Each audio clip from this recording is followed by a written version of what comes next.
ஆ, வணக்கம். அதாவது என்னென்னா, அந்த பிஎல்ல வந்து ஃப்ரெஷ்ஷாக முடிச்சுட்டு, ஓகேங்களா, பார் எக்ஸாம்லாம் பாஸ் பண்ணிவிட்டு கோர்ட்டுக்குள்ளே வருவாங்க. ஃப்ரெஷர்ஸ் வந்து கோர்ட்டுக்குள்ளே வருவாங்க. அவங்கள வந்து என்ன பண்ணுவாங்க, சீனியர்ஸ் வந்து என்ன பண்ணுவாங்கன்னா, அந்த பெயில் மேட்டருக்கு போய் போலீஸ் ஸ்டேஷனுக்கு போப்பா அப்படின்னு சொல்லிட்டு அனுப்பி விடுவாங்க. அப்படி வரும்பொழுது என்ன ஆகும்னா, அந்த ஜூனியர்ஸ் இருக்கிறாங்க பார்த்தீங்களா, I am the junior most, ஓகேவா, I am the junior most, உலகத்திலேயே நான் தான் வந்து ஜூனியருங்க. நான் சீனியர்லாம் கிடையாதுங்க, சீனியர் ஆக போகிறது கிடையாதுங்க. கரெக்டுங்களா? சீனியர்ன்றது நாலேஜை பொறுத்தது. கரெக்டுங்களா இல்லையா? யார் அடுத்தவங்களுக்கு சொல்லிக் கொடுக்குறாங்களோ அவங்க சீனியர், யார் நல்ல மனசு கொண்டிருக்காங்களோ அவங்க சீனியர். கரெக்டுங்களா? நமக்கு பின்னாடி வர்ற ஜூனியரை நம்ம வளர்த்து விட்டு அவங்கள பெரிய ஆளாக்கி பார்க்குறவங்க யாரோ அவங்க வந்து சீனியர். சரிங்களா இல்லையா?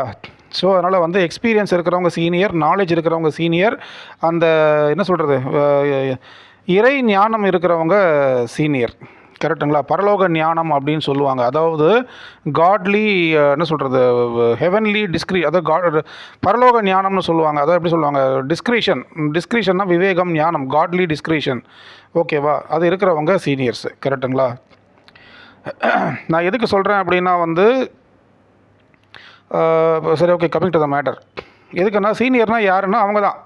ஓகேவா? தன்னை போல பிறரை எண்ணும் தன்மை வேண்டுமே, அந்த தன்மை வர உள்ளத்திலே கருணை வேண்டுமே, பொன்னை போல மனம் படைத்தால் செல்வம் வேறில்லை, இதை புரிந்து கொண்ட ஒருவரை போல் மனிதன் வேறில்லை, ஒன்றா இருக்க கற்றுக்கணும்னு அந்த பாட்டு ஒன்று வரும் பாருங்கள், சிவாஜி பாட்டு. அதை தான் இப்போ நான் ஞாபகப்படுத்துகிறேன். என்னென்னா, அடுத்தவங்களுக்கு சொல்லிக் கொடுக்கணும், அடுத்தவங்களும் நம்ம பிள்ளைங்க மாதிரி. ஓகேவா? அவங்களுக்கு சொல்லிக் கொடுத்து நம்ம முன்னேற்றணும். ஓகேவா? கடவுள் என்ன பண்ணுறாரு, நல்லவனுக்கும் கெட்டவனுக்கும் சூரிய உதயம் வந்து ஒன்று தான். நல்லவன் கடவுளை அவன் கும்பிட்டாலும் கடவுளை கும்பிடலனாலும் அவனுக்கு சாப்பாடு தண்ணி கடவுள் எல்லாருக்கும் கொடுக்குறாரு. அப்போ ஓகேவா? அப்போ அந்த மாதிரி தான் வந்து சீனியர்ஸாக என்ன பண்ணுறாங்க, சரி ஓகே, இவன் நம்மக்கிட்ட இருக்க மாட்டான், நம்மக்கிட்டேருந்து கண்டிப்பாக அவன் எஸ்கேப் ஆகிடுவான், இவன் நாலேஜ் கற்றுக்கிறதுக்காக வந்திருக்கான், இவன் நம்மக்கிட்ட நன்றியோடலாம் இருக்க மாட்டான். ஓகேவா? அதனால் வந்து சரி ஓகே, இவனுக்கு நம்ம சொல்லிக் கொடுப்போம். பெரியாளாக நம்ம சொல்லிக் கொடுக்குறது நம்ம வேலை, கற்றுக்கிறது அவனுடைய வேலை. ஓகேவா? அவனுடைய தலையெழுத்தை தீர்மானிக்கிறது இறைவனோட வேலை. கடவுள் அவனை எந்த பாதையில் நடத்துகிறாரோ நடத்தட்டும். ஓகேவா? நம்ம வந்து அவனுக்கு எந்த பாவமும் செஞ்சிடக்கூடாது, நம்ம வந்து அவனுக்கு நாலேஜை வந்து சொல்லிக் கொடுக்காமல் இருந்துடக்கூடாது அப்படின்னு கடவுளுக்கு பயப்படுறவங்க யாரோ அவங்க சீனியர்ஸ். கரெக்டுங்களா இல்லையா? இப்போ நான் ஏதோ ஒரு சொல்ல வந்து எதுக்கோ போகிறேன் பாருங்கள், அதான் மேட்ரு. என்ன விஷயம் அப்படின்னா, புதுசாக இப்போ வந்து ஒரு அட்வொகேட் பையன் ஒருத்தன் வரான். அவன் வந்து முந்தா நேற்று தான் லா படித்தான், இப்போ தான் ஆல் இண்டியா பார் எக்ஸாம் முடித்தான், இப்போ தான் கோர்ட்டுக்குள்ளே நுழையிறான், ஒரு சீனியர்கிட்ட வரான். ஓகேவா? சீனியர் என்ன பண்ணுறாரு, அவனை போலீஸ் ஸ்டேஷனுக்கு அனுப்புகிறாரு. ஓகேவா? இந்த பெயில் மேட்ரு பாருப்பா அப்படிங்கிறாரு.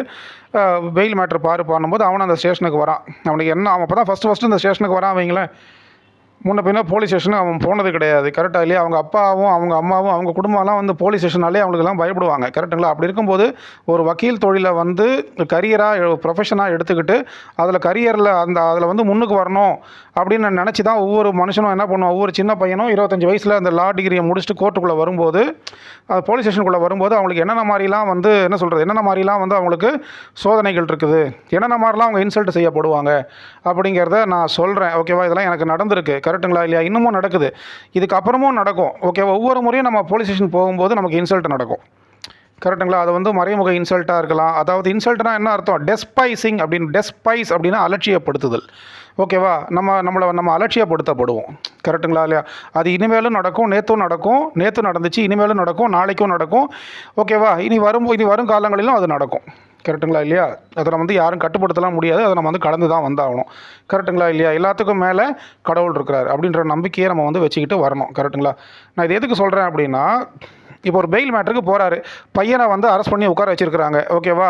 அந்த ஜூனியர் அட்வொகேட் போய் என்ன பண்ணுவார், அங்கே ஜூனியர் அட்வொகேட்டுக்கு போய் யார்கிட்ட கேட்கணும்லாம் தெரியாது, எஸ்ஐ யார் இன்ஸ்பெக்டர் யாருன்னே தெரியாது ஜூனியருக்கு. ஏன்னா அப்போ தான் ஃபஸ்ட்டு போலீஸ் ஸ்டேஷனுக்கே வரான்.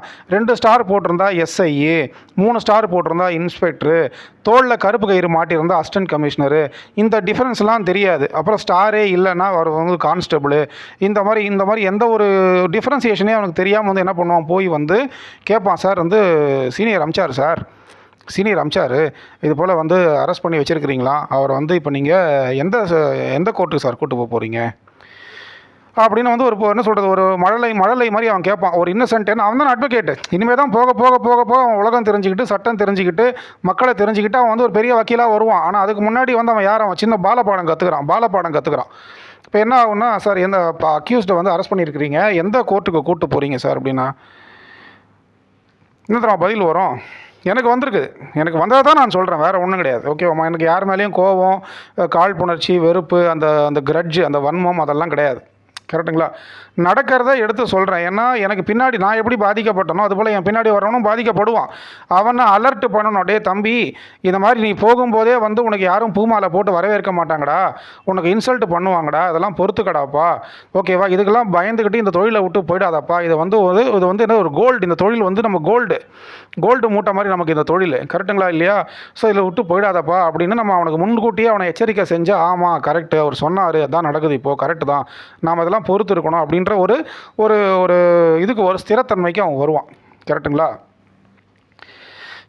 சார் அக்யூஸ்டை வந்து எங்கே சார் கூப்பிட்டு போகிறீங்க, எந்த கோர்ட்டுக்கு கூப்பிட்டு போகிறீங்க அப்படின்னா, பதில் எங்கேருந்து அங்கே அந்த காவல் இதுலேருந்து வரும். ஓகேவா? அந்த நிலையத்துலேருந்து வரும். அவங்க ஏன் நீங்கள் அட்வொகேட் தானே, அவங்களுக்கு தெரியாது அப்படின்னுவாங்க. உங்களுக்கு சட்டம் தெரியாதா அவங்களுக்கு? இல்லை சார், எந்த கோர்ட்டுக்கு கூப்பிட்டு போகிறீங்க அக்யூஸ்டை நீங்கள் சொன்னீங்கன்னா நல்லாயிருக்கும். சார், இந்த போலீஸ் ஸ்டேஷனு எந்த ஜூரிஸ்டிக்ஷன் மேஜிஸ்ட்ரேட்டு கீழே வருதோ அந்த கோர்ட்டுக்கு கூப்பிட்டு போகிறோம் அப்படின்வாங்க. கரெக்டுங்களா? இப்போ அந்த பையனுக்கு அது விளங்காது. என்னது இது? ஏன்னா புரியுதுங்களா சொல்கிறது? மொத்தம் ஒரு 10 போலீஸ் ஸ்டேஷன் 15 போலீஸ் ஸ்டேஷன் ஒரு மேஜிஸ்ட்ரேட் கோர்ட்டுக்கு கீழே வரும். ஓகேவா? இப்போ அந்த பையன் எங்கேயும் அவன் சென்னை சிட்டியாக இருக்க மாட்டான். ஓகேவா? அவன் எங்கேருந்தோ செங்கல்பட்டு தாண்டி, விழுப்புரம் தாண்டி, திருவண்ணாமலையிலேருந்து இங்கே வந்திருப்பான். அவனுக்கு சென்னை சிட்டி லிமிட் எது, சென்னை சிட்டியில் எத்தனை போலீஸ் ஸ்டேஷன் இருக்குது, எந்தெந்த போலீஸ் ஸ்டேஷன் எந்தெந்த மேஜிஸ்ட்ரேட் கோர்ட்டுக்கு கீழே வருது, இதெல்லாம் அவனுக்கு ஒன்றுமே தெரியாது. சீனியர் அமிச்சாருன்னு சொல்லிட்டு அவன் பாட்டு வந்துட்டான். ஓகேவா? சீனியர் வந்து இந்த வேலையை அவன் செஞ்சு அவன் கற்றுக்கிட்டோன்றதுக்காக தான் சீனியர் வந்து அவனை அமிச்சிருக்கிறாரு. அவனும் வந்து வேலையை கற்றுக்கிறதுக்கு தான் வந்திருக்கிறான். ஆனால் வந்த உடனே அவனுக்கு அடி விழும். சார், இந்த அக்யூஸ்டை வந்து எந்த கோர்ட்டு கூப்பிட்டு போகிறீங்க அப்படின்னா, ஏன் நீ அட்வொகேட் தானே, உனக்கு தெரியாது? ஃபஸ்ட்டு வந்து ஜூனியர்ஸை வந்து பார்த்தீங்கன்னா பெஞ்சு கிளர்க்கு, ரெக்கார்ட் கிளர்க்கு, டைப்பிஸ்ட்டு, அப்புறம் அந்த காவல் நிலையத்தில் இருக்கிறவங்க, இவங்கெல்லாம் ஜூனியர் அட்வொகேட்டை எப்படி கூப்பிடுவாங்கன்னா, நீ வா போ, ஓகேவா, இப்படி தான் கூப்பிடுவாங்களே தவிர நீங்கள் வாங்க போங்க அப்படின்னு சொல்லிட்டு மரியாதையெல்லாம் கொடுக்க மாட்டாங்க. மரியாதை கொடுப்பதற்கு அவங்களுக்கு தெரியும், மரியாதை கொடுக்கணும்னு அவங்களுக்கு தெரியும், மரியாதை கொடுக்க அவர்கள் கடமைப்பட்டவர்கள் என்று தெரியும். பட் இருந்தாலும் நீ ஜூனியர் தானே, உனக்கு வயசு 20-25 தானே ஆகுது, உனக்கு எதுக்கு மரியாதை கொடுக்கணும், உனக்கு என்ன தெரியும், கரெக்டாக இல்லையா? அதெல்லாம் நீ வா போதும், இந்தா இங்கே வாப்பா, இந்தா இங்கே போப்பா, நீ வா போ, இப்படி தான் பேசுவாங்க. கரெக்டுங்களா இல்லையா? கொஞ்சம் அட்வொகேட்ஸ் வந்து கொஞ்சம் பார்த்தீங்கன்னா கொஞ்சம் நல்ல நாலேஜ் இருக்கிறவங்க அவங்க முகத்திலே தெரிஞ்சிடும், அவங்க பேசும்போதே தெரிஞ்சிடும், அவங்க கண் பார்வையிலே தெரிஞ்சிடும். கரெக்டுங்களா? நீங்கள் வந்து எனக்கு பதில் கொடுக்கலன்னா நான் நெக்ஸ்ட் லெவலுக்கு போய் பதிலை கேட்டு தெரிஞ்சுக்குவேன் அப்படிங்கிற ஒரு விவேகம் இருக்கிற அட்வொகேட்ஸ் வந்தாங்கன்னா கரெக்டாக பதில் சொல்லுவாங்க. இல்லைன்னா வந்து எப்படி பதில் சொல்லுவாங்கன்னா, நீ அட்வொகேட் தானே, உனக்கு தெரியாதா எங்கே கூப்பிட்டு போகிறேன்னு சொல்லிட்டு, சட்டம் தெரியாதா உனக்கு அப்படின்னு தான் பேசுவாங்க. அதை கேட்கும்போதே அவனுக்கு வந்து ஒரு மாதிரி மனசு உடஞ்சி போயிடும். கரெக்டாக? அதான் இருதயம் பலகீனமானவர்களும் உண்டு, என்ன சொல்கிறது, இருதயம் வந்து கற்பாறையை போல் இருக்கிறவர்களும் உண்டு. கரெக்டுங்களா இல்லையா? கடவுள் என்ன பண்ணுவார்னா, இருதயம் பலகீனமானவர்களுக்கு இந்த வக்கீல் தொழிலை கொடுத்து வேடிக்கை பார்ப்பார். கரெக்டுங்களா இல்லையா? ஸோ அப்போ வந்து அவனுக்கு மனசு வேதனையாக இருக்கும். சார், நான் இப்போ உங்களை என்ன சார் தப்பாக கேட்டுட்டேன், அக்யூஸ்டாக அரெஸ்ட் பண்ணியிருக்கிறீங்க, கஸ்டடியில் வச்சுருக்கிறீங்க, எப்படியும் கொண்டு போய் ஒரு மேஜிஸ்ட்ரேட் கோர்ட்டில் ஆஜர்படுத்த போகிறீங்க, அது எந்த மேஜிஸ்ட்ரேட் கோர்ட்டுன்னு நீங்கள் சொன்னீங்கன்னா நான் அந்த கோர்ட்டில் வந்து அக்யூஸ்டுக்காக நான் ஆஜராக போகிறேன், எந்த கோர்ட்டுன்னு சொல்லுங்கள் சார் அப்படின்னா, ஏன் அவனுக்கு தெரியாது, இந்த போலீஸ் ஸ்டேஷன் எந்த ஜூரிஸ்டிக்ஷன் மேஜிஸ்ட்ரேட்டு கீழே வருதோ அங்கே தான் கொண்டு போகிறோம் அப்படின்வாங்க. கடைசி வரைக்கும் 4th மேஜிஸ்ட்ரேட்டா, 5th மேஜிஸ்ட்ரேட்டா, 9th மேஜிஸ்ட்ரேட்டா, 18th மேஜிஸ்ட்ரேட்டா, 17th மேஜிஸ்ட்ரேட்டா, 23rd மேஜிஸ்ட்ரேட்டான்றதை கடைசி வரைக்கும் சொல்லவே மாட்டாங்க. கரெக்டுங்களா இல்லையா? அப்போ வந்து அதுலேயே வந்து அவனுக்கு மனசு நொடிஞ்சிருவான் அவன். கரெக்டுங்களா? இப்போ இந்த கேள்விக்கு என்ன பதில் சொல்கிறது, எந்த கேள்விக்கு எப்படி அவங்ககிட்ட பதில் வாங்குறதுனே தெரியாமல் போலீஸ் ஸ்டேஷனை விட்டு வெளியே வந்து அப்படியே பஸ் ஸ்டாண்டில் நின்றுக்கிட்டு என்ன பண்ணுறது ஏது பண்ணுறதுன்னு தெரியாமல் சீனியருக்கு ஃபோன் அடிப்பான். சீனியரும் வந்துப்பா நீயே கேட்டு தெரிஞ்சுக்கப்பா, அங்கே இருக்கிறவங்கள கேளுப்பா, அவங்களே சொல்லுவாங்கப்பா அப்படின்வான். மறுபடியும் என்ன பண்ணுவான், போய் என்ன பண்ணுவான், அதே வேறு காவலர்கிட்ட கேட்பான். அங்கே எஸ்ஐ இருப்பாங்க, இன்ஸ்பெக்டர் இருப்பாங்க, மற்றவங்க எல்லாம் இருப்பாங்க. போய் கேட்டால் அங்கே மறுபடியும் எதோ பதில் தான் வரும். சார், போய் உங்கள் சீனியரை கேளுங்க சார், அவர் பதில் சொல்லுவார், ஓகேவா அப்படின்வாங்க. அப்போ இவனுக்கு டக்குன்னு என்ன ஆகும், இவனுக்கு கோவம் தான் வரும். கரெக்டுங்களா இல்லையா?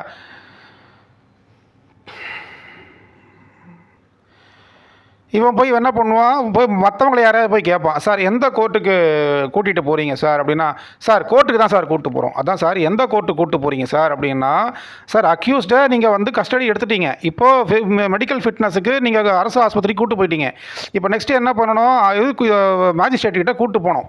கரெக்டுங்களா? நான் இந்த ஊர் கிடையாது சார், நான் மெட்ராஸ் கிடையாது சார், நான் வந்து கும்மிடி பூண்டு அது பேர் என்ன, நான் வந்து செங்கல்பட்டு தாண்டி விழுப்புரம் தாண்டி நான் திருவண்ணாமலை தாண்டி வந்திருக்கேன் சார், செய்யாறுலேருந்து வந்திருக்கேன், நான் வந்து இப்போ செஞ்சிலேருந்து வந்திருக்கேன், நான் கன்னியாகுமரியிலேருந்து வந்திருக்கேன் சார். இது எந்த ஸ்டேஷனு எந்த ஜூரிஸ்டிக்ஷனல் மேஜிஸ்ட்ரேட்டு கீழே வருதுன்னு எனக்கு தெரியல சார். நீங்கள் எந்த ஸ்டேஷனுக்கு எந்த மேஜிஸ்ட்ரேட் கிட்ட கூட்டு போகிறீங்க, எந்த கோர்ட்டுக்கு கூட்டு போகிறீங்கன்னு சொல்லுங்கள், நான் வந்து அந்த கோர்ட்டில் வந்து அப்பியர் ஆகிறேன் அப்படின்னா, சார் நாங்கள் என்ன நான் சிவில் கோர்ட்டுக்காக கூட்டு போகிறோம், நாங்கள் என்ன ஹைகோர்ட்டுக்காக கூட்டு போகிறோம், நாங்கள் மேஜிஸ்ட்ரேட் கோர்ட்டுக்கு தான் கூட்டு போகிறோம் அப்படின்வாங்க. அதாவது பதில் வந்து எப்படி இவன் ரெக்வஸ்ட்டாக கேட்பான், ஆனால் பதில் அங்கேருந்து அதிகார தோரணையோடு வரும். அந்த பதில் வந்து எப்படி வரும்னா தேவையான பதில் வராது, தேவையில்லாத பதில் வரும். அதாவது இவன் வந்து ஒரு ஜூனியர், இவனை நம்ம எப்படி ட்ரிகர் பண்ணலாம், கரெக்டுங்களா, இவன்கிட்ட நம்ம எப்படி விளையாடலாம், இவனை கோவப்படுத்தலாம், இவனை டென்ஷன் பண்ணலாம், கரெக்டுங்களா, இவனை ட்ரிகர் பண்ணி விட்டா அவன் என்ன பண்ணுறான் பார்க்கலாம், கரெக்டுங்களா, இப்படி தான் வந்து அங்கே ரெஸ்பான்ஸ் வரும். ஓகேங்களா, எனக்கு அப்படி தான் வந்திருக்கு, எனக்கு இன்ன வரைக்கும் அப்படி தான் வருது. கரெக்டுங்களா இல்லையா? ஸோ வயசு வித்தியாசம்லாம் அங்கே கிடையாது. கரெக்டுங்களா இல்லையா? என்னுடைய மேலதிகாரி வந்து நின்றால் நான் அவருக்கு கண்ணியமான விதத்தில் உண்மையான பதிலை கூறுவேனே தவிர, என் மேலதிகாரியை தவிர வேறு யார் வந்தாலும் நான் இப்படி தான் பதில் சொல்லுவேன் அப்படின்ற ஒரு மைண்ட் செட்டை கொண்டு சில பேர் இருக்கிறாங்க. எல்லாரையும் நான் சொல்ல வரல, ஒரு சில பேர் இப்படி பண்ணுறது என்ன ஆகுது, ஒட்டுமொத்த டிபார்ட்மெண்ட் மேலேயும் கெட்ட பேர் வருது. கரெக்டுங்களா? இது வந்து தமிழ்நாட்டில் இருக்கிற 1.5 லட்சம் அட்வொகேட்டுக்கும் இது நடந்திருக்கும், தமிழ்நாட்டில் இருக்கிற அத்தனை அட்வொகேட்டுக்கும் இது நடக்கும். கரெக்டுங்களா இல்லையா? இதுதான் உண்மை. இதை பொய்ன்னு எந்த அட்வொகேட்டாச்சும் சொல்லுவாங்களா பாருங்கள்? இல்லை போலீஸ் ஸ்டேஷனில் அப்படிலாம் பண்ணுறது இல்லை, கண்ணியமாக நடத்துகிறாங்கன்னு ஒரு அட்வொகேட் சொல்லட்டுமே? யாருமே சொல்ல மாட்டாங்க. அப்போ இதுதான் உண்மை, இதுதான் நடக்குதுன்றது எல்லா அட்வொகேட்ஸுக்குமே தெரியுது இல்லையா? அதாவது ஒரு 3 மணி நேரம் 2 மணி நேரம் ஒரு மணி நேரம் இல்லை 3-4 மணி நேரம் நம்மளை அலைய விட்டுட்டு அதுக்கப்புறம் வந்து நாங்கள் இந்த மேஜிஸ்ட்ரேட் கோர்ட்டுக்கு கூட்டிகிட்டு போகிறோம் அப்படின்னு சொல்லிட்டு சொல்லுவாங்க. இவன் நன்றி சார் அப்படின்வான். அதுக்கப்புறம் அவங்கக்கிட்ட பேசுறதுக்கே அவனுக்கு மனசு வராது. கரெக்டுங்களா? வேறு எதனா போய் கேள்வி கேட்டால் கூட வேறு எந்த ஒரு கேள்வி கேட்டாலும் ரெஸ்பான்ஸ் ஒழுங்காக வராமல், இது கூட தெரியாமல் போலீஸ் ஸ்டேஷன் வந்துட்டீங்களா நீங்கள் எந்த கோர்ட்டில் ப்ராக்டிஸ் பண்ணுறீங்க, நீங்கள் யார், உங்கள் சீனியர் யார், இது கூட தெரியாமல் வரீங்க, உங்கள் சீனியர் இதெல்லாம் உங்களுக்கு சொல்லிக் கொடுக்கலையா? இந்த கேள்வியெல்லாம் வரும். இந்த கேள்வியெல்லாம் வேணுன்ட்டுமே கேட்பாங்க. கரெக்டுங்களா? இந்த கேள்வியெல்லாம் வேணுன்ட்டுமே ஜூனியர் பசங்களை பார்த்து கேட்பாங்க காவல் நிலையத்தில். கரெக்டுங்களா? எல்லாருமே கேட்குறதில்ல, ஒரு சில பேர் இந்த மாதிரி கண்டிப்பாக கேட்குறாங்க, ஒரு சில பேர் இந்த மாதிரி தான் பண்ணுறாங்க. அதாவது என்ன பண்ணுவாங்கன்னா, உங்கள் சீனியர் இதெல்லாம் உங்களுக்கு சொல்லிக் கொடுக்கலையா, சொல்லிக் கொடுக்காமையே வந்து உங்களை வந்து போலீஸ் ஸ்டேஷனுக்கு அமுச்சிட்டாங்களா அப்படின்லாம் கேள்வி கேட்டு அவங்கள இன்சல்ட் பண்ணுவாங்க. அதுக்கப்புறம் என்ன ஆகும், நீங்கள் நிஜமாகவே வக்கீல் தானா, எந்த காலேஜில் படிச்சிங்க நீங்கள் வாங்க போங்கலாம் வராது ஜூனியர் பசங்களை, நீ வா போதான். கரெக்டுங்களா இல்லையா? இத்தனைக்கும் அவன் வந்து எப்படி இருப்பான், க்ளீன் ஷேவ் பண்ணியிருப்பான், ஒரு டீசெண்டாக இருப்பான், பேண்ட் ஷர்ட் போட்டுக்கிட்டு அயன் பண்ண பேண்ட் சட்டை ஷூ எல்லாம் போட்டுக்கிட்டு க்ளீன் ஷேவ் பண்ணிக்கிட்டு, ஓகேவா, அவன் ஹைகோர்ட் ப்ராக்டிஸாக இருப்பான். கரெக்டுங்களா இல்லையா? அவன் வந்து இந்த மேஜிஸ்ட்ரேட்டு கேஸ் வந்துருச்சின்னு, மேஜிஸ்ட்ரேட் கோர்ட்டில் அது வெயில் வந்துருச்சுன்றதுக்காக சீனியர் அம்சார்ன்றதுக்காக வந்திருப்பான். கரெக்டுங்களா? ஸோ எல்லாருக்குமே அங்கே ஒரே வார்த்தை தான், ஒரே மரியாதை தான், நீ வா போதான். கரெக்டுங்களா? நீங்கள் வாங்க போங்கலாம் கிடையாது. ஸோ நீ நிஜமாவே வக்கீல் தானா, எந்த காலேஜில் படிச்சிங்க, எந்த யூனிவர்சிட்டி, நீங்கள் எந்த இயர் பிஎல் பாஸ் அவுட்டு, நீங்கள் ஆல் இண்டியா பார் எக்ஸாம் பாஸ் பண்ணிட்டீங்களா, இப்படிலாம் ஒரு கேள்வி வரும்.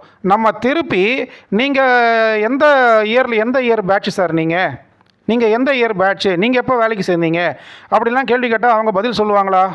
பதில் சொல்ல மாட்டாங்க. ஆனால் காவல் நிலையத்தில் இருக்கிற ஒரு சில பேர் என்ன பண்ணுறாங்கன்னா, இப்படியெல்லாம் வந்து ஜூனியர்ஸை வந்து அலக்கழிக்கிறது, இப்படிலாம் ஜூனியர்ஸை அவங்கள ட்ரிகர் பண்ணுறது. கரெக்டுங்களா? அவங்க சீனியர் யார், எந்த காலேஜில் படிச்சிங்க, நீங்கள் எந்த யூனிவர்சிட்டி, நீங்கள் நிஜமாவே வக்கீல் தானா, நீங்கள் எந்த வருஷம் நீங்கள் வந்து பிஎல் பாஸ் அவுட் பண்ணீங்க, எங்கே உங்கள் ஐடி கார்டை காட்டுங்க அப்படின்வாங்க. எதுக்கு ஐடி கார்டை காட்டணும்? கரெக்டுங்களா? பட் போலீஸ்காரங்க ஐடி கார்டை காட்டு அப்படின்னு அவங்க சொன்னால் நம்ம காட்ட வேண்டியது தான். கரெக்டுங்களா? ஆனால் இது பேர் என்னென்னா கலாய்க்கிறது அப்படின்றது, கலாய்க்கிறாங்களாம். ஓகேங்களா? ஐடி கார்டை காட்டுங்க அப்படின்ன உடனே நம்பால் என்ன பண்ணுவார், தெரியாதனமா ஐடி கார்டை எடுத்து கையில் கொடுத்துருவார், அவங்க கையில் கொடுத்துருவார். அவங்க ஏன்னா புதுசு ஒன்றும் தெரியல இல்லையா, ஐடி கார்டை கொடுத்த உடனே அந்த ஒரு என்ன பண்ணுவார், இருந்தாப்பா கான்ஸ்டபிள் இந்த ஐடி கார்டை 2 ஜெராக்ஸ் போடு அப்படின்வாங்க. அவனுக்கு பயம் வந்துடும், எதுக்கு நம்ம ஐடி கார்டை ஜெராக்ஸ் போடுறாங்க அப்படின்னு சொல்லிட்டு. கரெக்டுங்களா இல்லையா? ஐடி கார்டை கொடு, ஐடி கார்டை காமி, எங்கே நீ நிஜமாவே அட்வொகேட் தானா, நீ அட்வொகேட் எனக்கு எப்படி தெரியும், இந்த ஐடி கார்டை காட்டு அப்படின்னா என்ன பண்ணணும்னா, பேக்கெட்டில் இருக்கிற ஐடி கார்டை அப்படி எடுத்து இப்படி காட்டணும். இந்த பாருங்கள் சார், இதுதான் சார் என்னோட ஐடி கார்டு, இந்த பார்த்தீங்களா சார், இதுதான் என் ஐடி கார்டு அப்படின்னு சொல்லிட்டு காமிச்சிட்டு மறுபடியும் பாக்கெட்டில் வச்சுக்கணும். அதை விட்டுட்டு ஐடி கார்டு எடுத்து அப்படியே போலீஸ்காரங்க கிட்ட கொடுக்கக்கூடாது. அவங்க ஐடி கார்டை காட்டுன்னு தானே சொன்னாங்க, அப்போ நீங்கள் என்ன பண்ணணும், பாக்கெட்டில் ஐடி கார்டு எடுக்கிறீங்க, இந்த அப்படி ஐடி கார்டை காட்டுறீங்க, இப்படி ஐடி கார்டை காமிச்சு பார்த்தீங்க சார், நானும் அட்வொகேட் தான் சார், பாரில் மெம்பர் ஆகிட்டேன் சார், இருந்தாங்க சார் அப்படின்னு ஐடி கார்டை காமிச்சு மறுபடியும் பாக்கெட்டில் வச்சுக்கணும். இதைத்தான் பண்ணணுமே தவிர ஐடி கார்டை காட்டின உடனே ஐடி கார்டை தூக்கி இப்போ கையில் கொடுத்தா அவங்க என்ன பண்ணுவாங்க, இதான் ரெண்டு ஜெராக்ஸ் போடுப்பா அப்படின்வாங்க. உடனே அவனுக்கு பயம் வரும், எதுக்கு நம்ம ஐடி கார்டை ஜெராக்ஸ் போட சொல்கிறாங்க. இதெல்லாம் எனக்கு நடந்திருக்குது. கரெக்டுங்களா இல்லையா? ஸோ இதெல்லாம் நம்ம பொருட்படுத்தாமல் நம்ம கடந்து போகணுமே தவிர வேறு வழி கிடையாது. நம்ம வந்து நம்மளுடைய நாலேஜில் நம்ம பெரிய ஆள் ஆகிற வரைக்கும் நம்ம இதெல்லாம் கடந்து போய் தான் ஆகணும், பொருட்படுத்தாமல் போய் தான் ஆகணும், வேறு வழி கிடையாது. கரெக்டுங்களா? அதாவது போலீஸ் ஸ்டேஷன் பொறுத்த வரைக்கும் வயசான சீனியர் அட்வொகேட்ஸ் போனால் ஒரு மரியாதை, ஓகேங்களா? அப்புறம் கருன்னு முடி ரொம்ப கருப்பாக இருந்து போனாங்கன்னா அவங்களாம் ஜூனியர்ஸ், அவங்களுக்கு ஒரு மரியாதை. கரெக்டுங்களா? காதோரமாக முடி நரைச்சிருந்தா அவங்களுக்கு ஒரு மரியாதை. இப்படி விதவிதமான மரியாதையை அவங்க நமக்கு கொடுப்பாங்க. கரெக்டுங்களா இல்லையா? அதாவது வேலை தெரியாத ஜூனியர் தானே, இவனுக்கு என்னத்த தெரியும், ஓகேவா அப்படின்னு சொல்லிட்டு, அப்போனா என்ன அர்த்தம்னா அவங்க அந்த காவல் நிலையத்தில் அவங்க ஃப்ரீயாக உட்காந்துருக்காங்க, அவங்களுக்கு வேறு ஒர்க்கு இல்லை, அதனால தான் அவங்க நம்மளை கலாய்க்கிறாங்க அப்படின்றத நம்ம புரிஞ்சுக்கணும். ஓகேங்களா? இந்த ஐடி கார்டை 2 ஜெராக்ஸ் போடுப்பா அப்படின்னும் போதே என்ன ஆகிடும், பயந்துருவாங்க. அந்த போன ஜூனியர் கவுன்சிலர் என்ன பண்ணுவான், பயந்துருவான். ஒன்று பயந்துக்கிட்டு ஸ்டேஷனை விட்டு வெளியே வந்துடுவான், இல்லை கோவப்பட்டுட்டு முகத்தில் கோவத்தை காமிச்சிட்டு வந்துடுவான். கரெக்டுங்களா? அந்த மாதிரிலாம் எதுவுமே இல்லாமல் அப்படியே ரொம்ப காமாக இருங்க. நம்மளோட காலம் நமக்கு வந்து பின்னாடி வந்து நமக்கு கை கொடுக்கும். கரெக்டுங்களா? நம்மளை யாருக்கு ரொம்ப கலாய்ச்சாங்களோ அவங்களே நாளைக்கு நம்மக்கிட்ட கொண்டு வந்து கேஸை கொடுத்து, சார் இது ஒரு சிவில் டிஸ்பியூட்டு, இந்த லேண்டு பிரச்சனை, இதை கொஞ்சம் பார்த்து கொடுங்க அப்படின்னுவாங்க. கரெக்டுங்களா இல்லையா? ஏன்னா எதுக்குன்னா 10 வருஷம் கழிச்சு மேபி நீங்கள் ஒரு சீனியர் அட்வொகேட் ஆகலாம், நாலேஜ் வைஸு, அல்லது நீங்கள் பெரிய மேஜிஸ்ட்ரேட்டாக போய் உட்காரலாம். ஓகேங்களா? நீங்கள் செஷன்ஸில் போய் ஜட்ஜாக உட்காரலாம், நீங்கள் ஹைகோர்ட்டு ஜட்ஜ் ஆகலாம், யாருக்கு தெரியும். கரெக்டுங்க? நடக்கிறவனுடைய வழி நடத்துகிறவராலே ஆகிறது. அதனால் யாருக்கு கொண்டு போய் கடவுள் எங்கே வைப்பாருலாம் தெரியாது. ஆனால் யாருக்கு என்னென்ன வைக்கணுமோ கடவுள் கரெக்டாக அந்தந்த ஆப்பை வச்சுருவார். கரெக்டுங்களா இல்லையா? அதனால் வந்து நம்ம வந்து எதுவும் கவலைப்பட வேண்டிய அவசியம் கிடையாது. நம்ம வந்து கடவுள் நம்மளுக்கு இருக்கிறாரு. இந்த என்ன சொல்கிறது, இஸ்லாமில் ஒன்று சொல்லுவாங்க, ஹஸ்புன் அல்லாஹு நியமல் வக்கீல் அப்படின்வாங்க. அதாவது ஹஸ்புன் அல்லானா அல்லாஹ் நமக்கு போதுமானவன், ஹஸ்பி அல்லாஹுவா நியமல் வக்கீல் அப்படின்னா அல்லாஹ் எனக்கு போதுமானவன். கரெக்டாக இல்லையா? ஹஸ்பி அல்லாஹுவா நியமல் வக்கீல், ஹஸ்புன் அல்லாஹுவா நியமல் வக்கீல், அதாவது அல்லாஹ் எனக்கு போதுமானவன் அப்படின்னு சொல்லிட்டு நம்ம கம்முன்னு ஓரம் ஒதுங்கிடணும். கடவுளே நீ அவங்கள பார்த்துக்க. ஏன்னா நான் இப்போ தான் ஆல் இண்டியா பார் எக்ஸாம் முடிச்சுட்டு இப்போ தான் வக்கீலாக உள்ளே வந்திருக்கேன். வரும்போதே வந்து என்னை வந்து இப்படி போட்டு கலாய்க்கிறாங்களே, இறைவா இவங்களை நீ பார்த்துக்கோ அப்படின்னு சொல்லிட்டு நம்ம அவங்க ஓரம் ஒதுங்கிடணும். நம்ம செய்ய வேண்டியது ஐபிசி, சிஆர்பிசி, எவிடன்ஸு, போக்சோ, இந்த மாதிரி என்ன சொல்கிறது, இந்த மாதிரி வந்து இந்த மாதிரி கேசஸில் நம்ம இந்த நாலேஜை வளர்த்துக்கிட்டோன்னா ஆட்டோமேட்டிக்லி நம்ம மேலே போவோம், அவங்க அதே இடத்துல நிற்பாங்க. கரெக்டுங்களா? நாளைக்கு அவங்களே நம்மக்கிட்ட வணக்கம் வைப்பாங்க, அவங்களே நாளைக்கு நம்மக்கிட்ட உதவி கேட்குற லெவலில் கடவுள் உண்டாக்குவார். அந்த சூழ்நிலையை கடவுள் தான் உண்டாக்கணும். கரெக்டுங்களா? காலமும் நேரமும் கர்த்தருடைய நிர்ணயம், நம்மக்கிட்ட கிடையாது. ஸோ நாம் பொறுமையாக இருக்க வேண்டியதான். பொறுமையாளனினுடைய கூலி வெற்றி அப்படின்றாரு நபிகள் நாயகம். நம்மளை வேணும்னே கலாய்ப்பாங்க, அது நம்ம வேணுமே கலாய்க்கிறாங்கன்னு அவங்களுக்கும் தெரியும், அது நமக்கும் தெரியும். ஓகேவா? தெரிஞ்சு தான் செய்கிறாங்க. நம்முடைய பொறுமையை அவங்க சோதிக்கிறாங்க. நம்ம போய் அவங்கக்கிட்ட சண்டை போட்டுக்கிட்டு ஏன் இப்படி பண்ணுறீங்கன்னுலாம் கேள்வி கேட்குறது நமக்கு டைம் வேஸ்ட்டு. நம்மளுடைய கோல் வந்து என்னன்னா, நம்ம எப்படி பெயிலில் வந்து எக்ஸ்பர்ட் ஆகிறது. கரெக்டாக இல்லையா? நம்ம எப்படி சிஆர்பிசிலையும் ஐபிசிலையும் எவிடன்ஸ்லையும் எப்படி போக்சோ ஆக்ட்லேயும் நம்ம எப்படி எக்ஸ்பர்ட் ஆகிறது. கரெக்டாக இல்லையா? அதை நம்ம செஞ்சாலே போதுமானது. கரெக்டுங்களா? ஒரு சின்ன கோடை வந்து அழிக்கணும்னா அதை விட பெரிய கோடு போட்டால் போதும். அந்த கோடு சின்ன கோடாக தான் இருக்க போகுது. அது பக்கத்தில் ஒரு பெரிய கோடு போட்டால் என்ன ஆகும், அந்த சின்ன கோடாக தான் இருக்க போகுது. அது பக்கத்தில் ஒரு பெரிய கோடு போட்டால், கரெக்டுங்களா இல்லையா? அதனால் வந்து சின்ன கோடு தான் பக்கத்தில், நம்ம பெரிய கோடாக நம்ம வளரணுமே தவிர நம்ம ஆதங்கப்படுறதுனாலையோ கவலைப்படுறதுனாலையோ ஒன்றும் ஆக போகிறதில்ல. இவர்களை திருத்தவும் முடியாது, இவர்கள் இப்படித்தான் இருப்பாங்க. அதனால் நாம் நம்முடைய வழியை பார்த்துக்கிட்டு நம்ம போகணும், வேறு ஒன்றும் கிடையாது. நாம் வந்து அவங்க மேலே கோவப்பட்டு கமிஷன் ஆஃபீஸில் போய் அவங்க மேலே கம்ப்ளைண்ட்டை கொடுத்து அதன் பின்னாடி ஓடிக்கிட்டு இருக்கக்கூடாது. நமக்கு தேவை கேஸு, நமக்கு தேவை ஃபீஸு, நம்மளுடைய என்ன சொல்கிறது நாலேஜ் வைஸ் முன்னேற்றம், நம்மளுடைய ஃபினான்ஷியல் முன்னேற்றம், இதுதான் நமக்கு தேவையானது. கரெக்டுங்களா இல்லையா? நம்மளை எவ்வளோக்கு எவ்வளோ வெறுப்பேற்றுறாங்களோ, அது நம்மளை எவ்வளோக்கு எவ்வளோ கோவப்படுத்துகிறாங்களோ அது நமக்கு நல்லதுன்னு நம்ம நினச்சிக்க வேண்டியது தான். நம்முடைய கோவத்தை நம்ம வந்து சட்டத்தில் காமிக்க வேண்டியதான். சட்டத்தில் காமிக்கணும்னா என்ன அர்த்தம், அவங்க எவ்வளோக்கு எவ்வளோ நம்மளை கோவப்படுத்துகிறாங்களோ அவ்வளோக்கு எவ்வளோ நம்ம நாலேஜை கெயின் பண்ணணும். நம்ம வந்து நாலேஜில் ஜீரோவாக இருக்கிறதுனால தான் நம்மளை அவங்க கிண்டல் பண்ணுறாங்க. நம்ம நாலேஜில் பெரிய லெவலுக்கு வந்துட்டாக்கா இவங்களாம் நம்மளை விட்டு ஒதுங்கிடுவாங்க அப்படின்ற ஒரு விவேகத்தோடு நாம் வந்து என்ன பண்ணணும், நம்மளுடைய லீகல் ப்ரொஃபஷனை நம்ம வந்து இது பண்ணணும், கையாளணும், வேறு ஒன்றும் இல்லை. Okay, thank you. அடுத்த வீடியோவில் பார்க்கலாம். பை.